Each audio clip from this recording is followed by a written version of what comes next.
একটা সময় বের করে এখানে এসেছেন। আর যারা আয়োজক তাদের প্রতি আমার অনেক কৃতজ্ঞতা। আমি কখনো ভাবি জানি রেহানের কথা দ্বিতীয়বার এখানে উচ্চারণ হবে।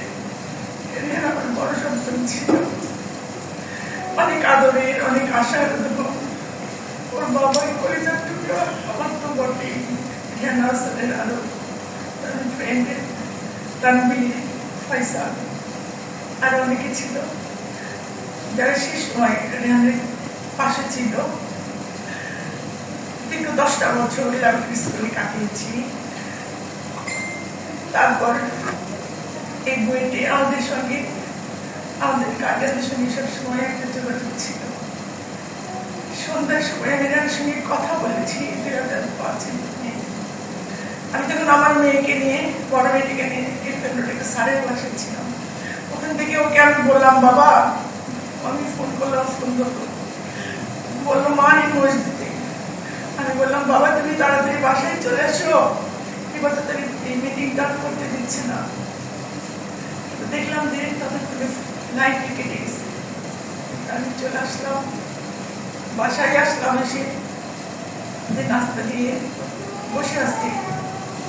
আমি ফোন দিচ্ছি কিন্তু ওরা যাচ্ছে না। এমন সময় তানভীরের আম্মু ফোন দিল, ফয়সালের আম্মু ফোন দিল, ওরা ওদের ছেলেদের সঙ্গে যোগাযোগ করতে পারছি না। আমি বললাম আমি যোগাযোগ করেছি সন্ধ্যায়, রেহানের সঙ্গে কথা হয়েছে। এরপর যদি রেহানের সঙ্গে কথা হয় আমি বলবো যে ওরা যেন ওদের আম্মুদের সঙ্গে কথা বলে। আমি তো নিশ্চিন্তে আছি, আমি আমার ছেলের সঙ্গে কথা বলেছি, ও রাতে এসে খাবে।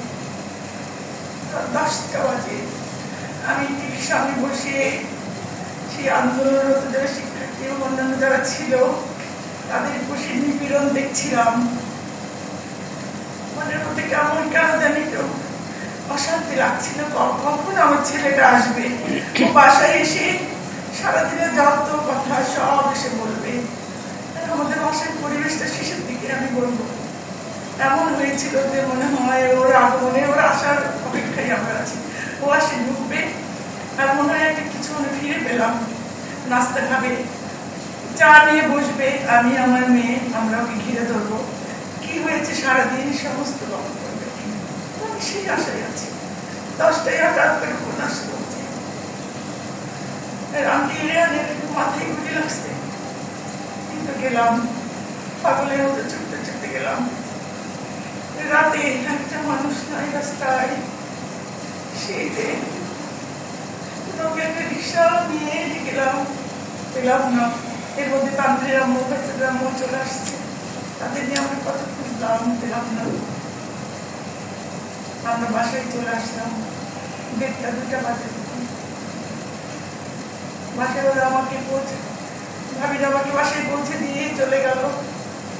আমাকে আমার ভাসুর ছিল পাশে, উনি বললেন যে সকালবেলা একসঙ্গে বের হবো, কোথায় আছে।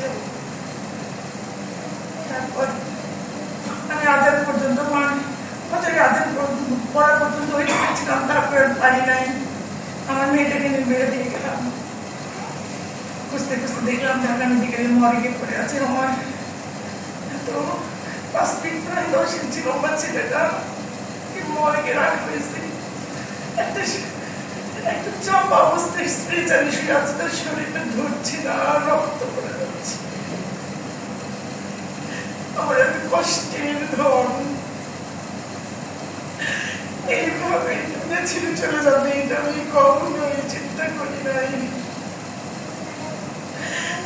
ওর বাবা ওকে এত ভালোবাসত, কিন্তু ওর বাবা এই কষ্টটা নিতে পারি নাই।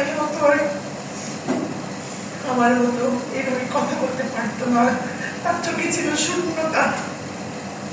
1 বছর পর, 1 বছর ছিল, 1 বছর 3-4 মাস পরও আমাদের ছেড়ে চলে যায়। একসঙ্গে 2টা যন্ত্রণা, ছেলের সঙ্গী যে কিন্তু শেষ হয় না, সেখানে হাজবেন্ড চলে যায়। তারপরে আমরা আমার বাকি আমরা সদস্যগুলো নিয়ে আমরা তীব্র সংগ্রাম করে এই পর্যন্ত টিকে আছি। রেহান আমার ছেলে, ও যে মারা গেছে বাঁচিনি, এই কথাটা বলতে পারতাম না কারোর কাছে, কখনোই না। মারা গেছে কিসের, কি হয়ে মারা গেছে, একটা অ্যাক্সিডেন্টে। বলা বারণ ছিল। ওরা আমার ছেলের লাশটাকে বেশিক্ষণ রাখতেও দেয়নি। আমি নওগাঁ পৌঁছালাম, থানা থেকে পুলিশ এসে বললো তাড়াতাড়ি দাফন করে। একটা বার দেখতে পাচ্ছি ছেলেটাকে, তারপর ওকে ওই রাতে দাফন করা হয়। তারপরে সবকিছু শেষ।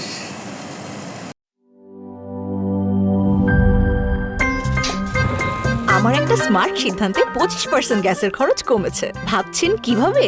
সাধারণ গ্যাস স্টোভ বদলে আমি এনেছি আরএফএল গ্যাস স্টোভ। এর সাইন্টিফিক নজল ও ব্রাস বার্নার ক্যাপ সমানভাবে তাপ ছড়িয়ে রান্না করে দ্রুত। তাই গ্যাসও বাঁচায় 25%, টাকাও বাঁচে 25%। আরএফএল গ্যাস স্টোভ নিরাপদ ও গ্যাস সাশ্রয়ী।